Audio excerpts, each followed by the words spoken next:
Mateus, capítulo de número 3, do verso 1 ao 12.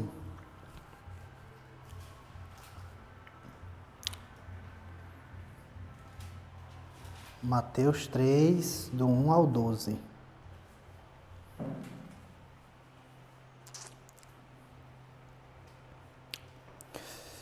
Diz assim a palavra de Deus: Naqueles dias, apareceu João Batista pregando no deserto da Judéia e dizia: Arrependei-vos, porque é chegado o reino dos céus.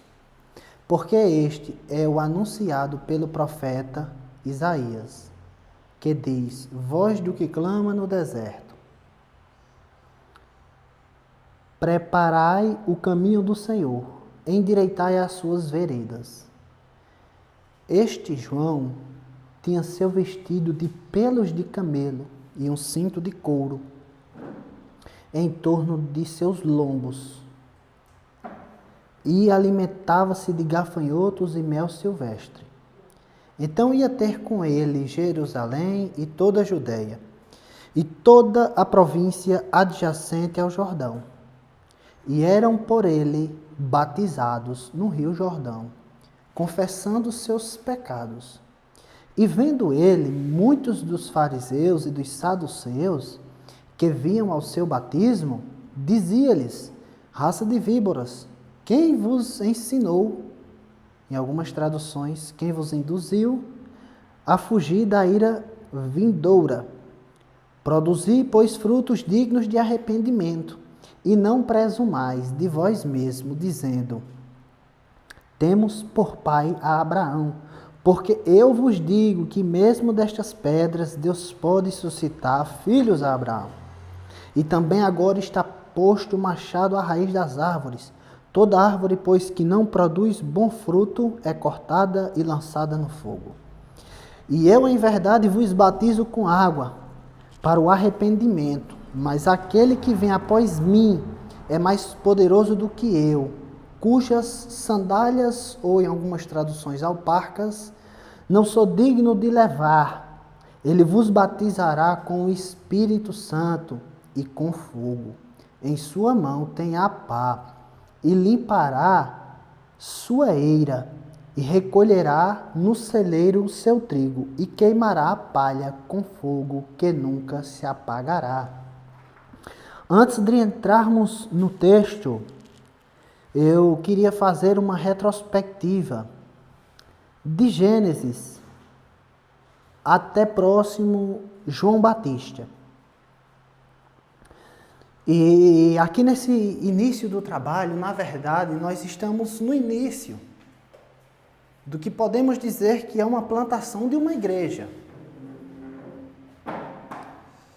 E ao ler Mateus, ao já ter pregado esse sermão, ao ver a vida de João Batista, ao olhar para a vida de Jesus, ao olhar para a vida dos apóstolos, eu comecei a fazer uma retrospectiva do que tem a ver a vida desses homens e a nossa vida.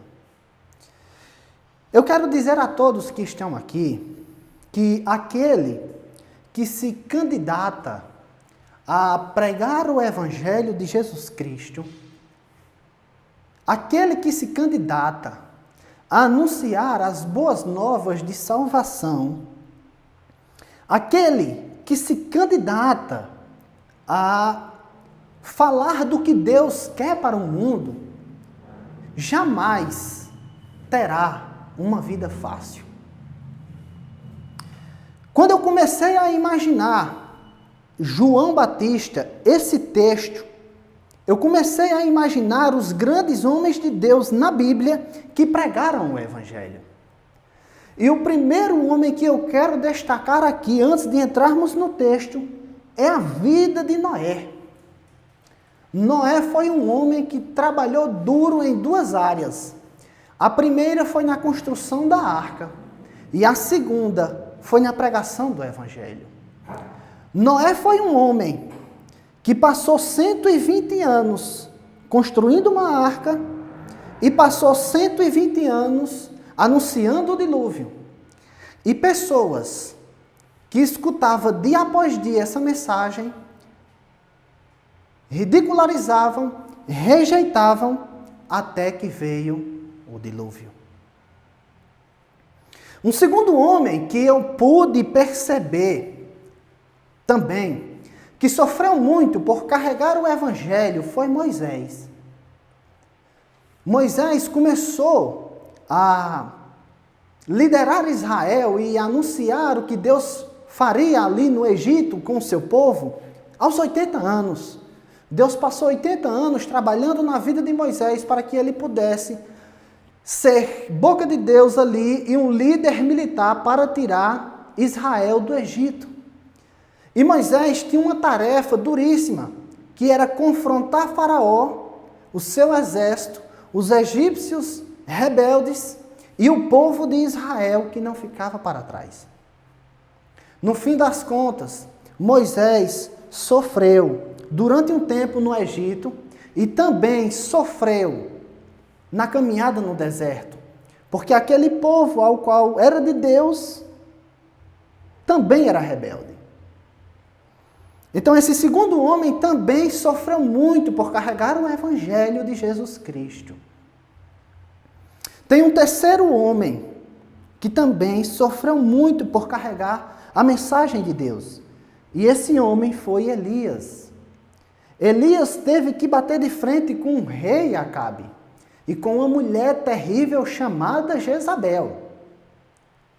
Ao ponto de que quando Elias confrontou Jezabel, Jezabel disse que iria matar ele. E ele se enfurnou dentro de uma caverna e pediu a Deus a morte. Quem quiser se candidatar a seguir ao Senhor Jesus Cristo, quem quiser se candidatar a pregar o Evangelho, quem quiser se candidatar a tomar a sua cruz e seguir após ele, vai ter uma vida difícil. De uma forma ou de outra. Porque os tempos mudam e as coisas mudam e as aflições mudam. Mas de uma forma ou de outra, a profecia de Jesus, ela continua viva e atuante de que nós e aqueles que quiserem seguir o Evangelho serão perseguidos. Da mesma forma foi com João Batista. E é aqui que nós entramos no texto. E eu quero dizer a vocês que o reino de Deus, ele tem uma mensagem. E as características da mensagem do reino de Deus, a primeira delas aqui nesse texto, é que Deus chama todos ao arrependimento. Isso está do versículo 1 ao versículo de número 3. O povo de Israel já estava desacreditado pelos 400 anos de silêncio de Malaquias até o profeta João. E existia um provérbio em Israel que dizia: já não há voz, já não há quem responda, já não há quem ouça.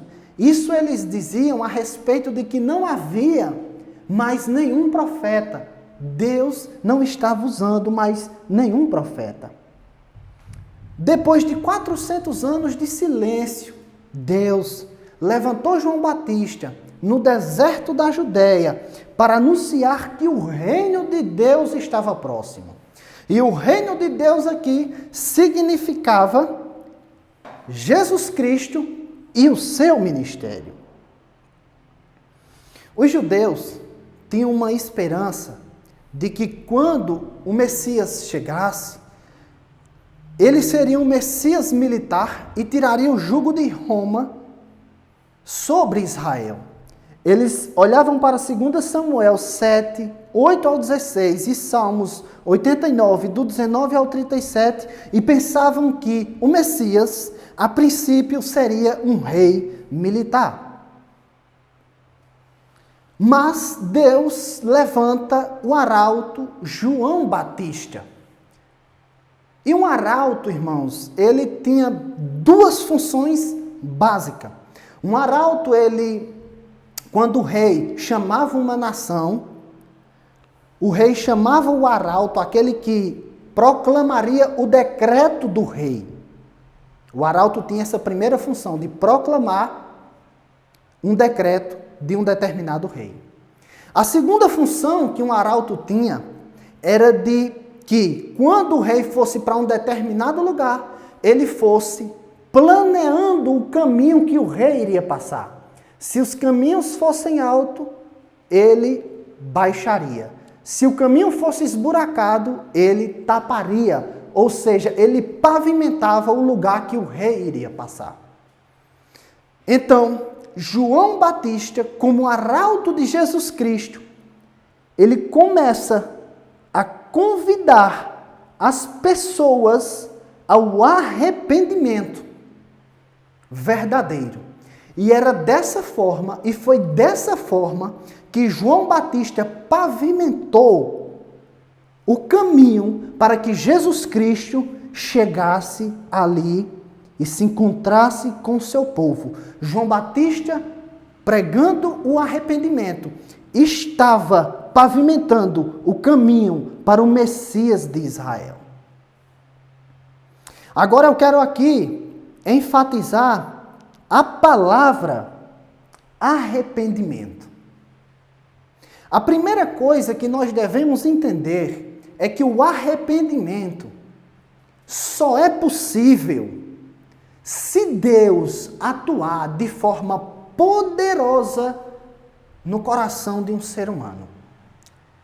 Existem pessoas que são calvinistas e dizem que a regeneração é quem conduz o homem ao arrependimento.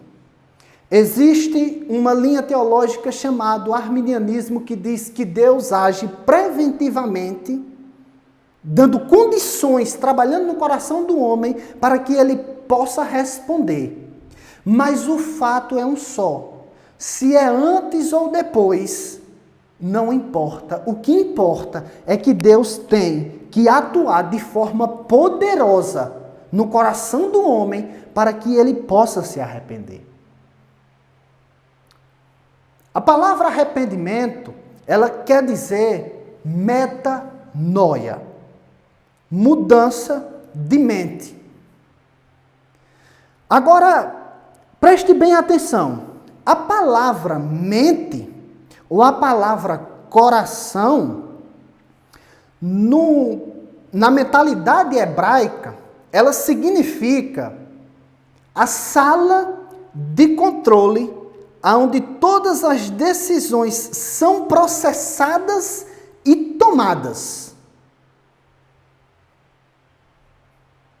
Então, arrependimento é ter as disposições mais íntimas do coração transformados completamente.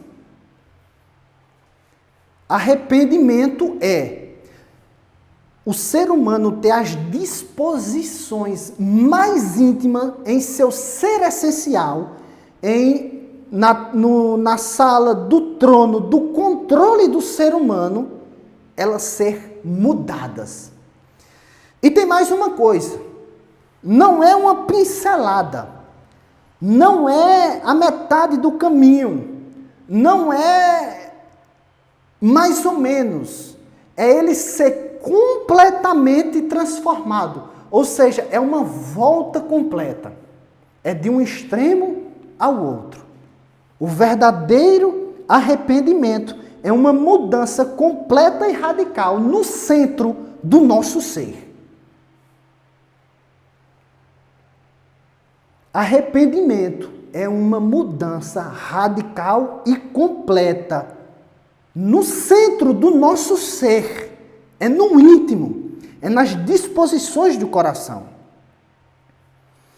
O verdadeiro arrependimento, ele traz consigo algumas figuras bíblicas e algumas coisas que nós podemos olhar para dizer que uma pessoa realmente se converteu e se arrependeu. Veja, uma figura de quem se arrependeu de verdade é o filho pródigo. A primeira característica do arrependimento é que o ser humano ele cai em si.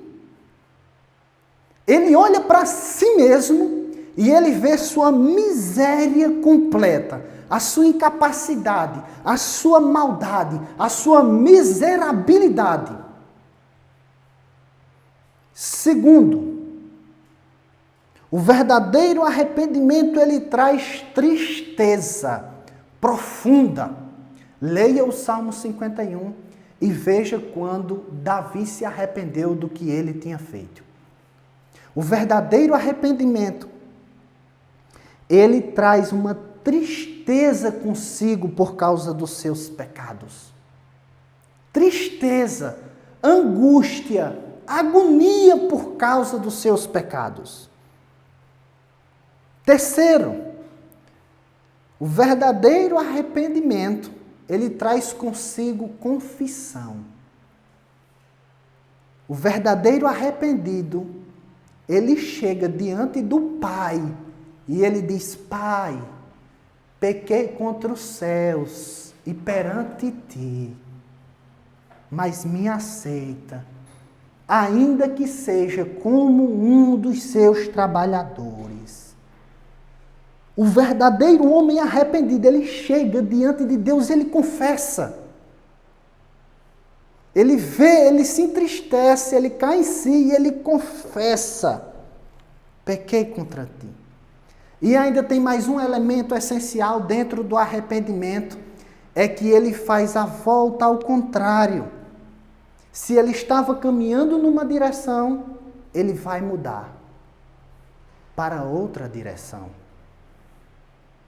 Veja bem, aqui é interessante porque eu quero abrir aspas para falar de uma coisa bem importante. É como a santidade, o arrependimento tem um aspecto muito parecido com a santidade. A verdadeira santidade, ela é separada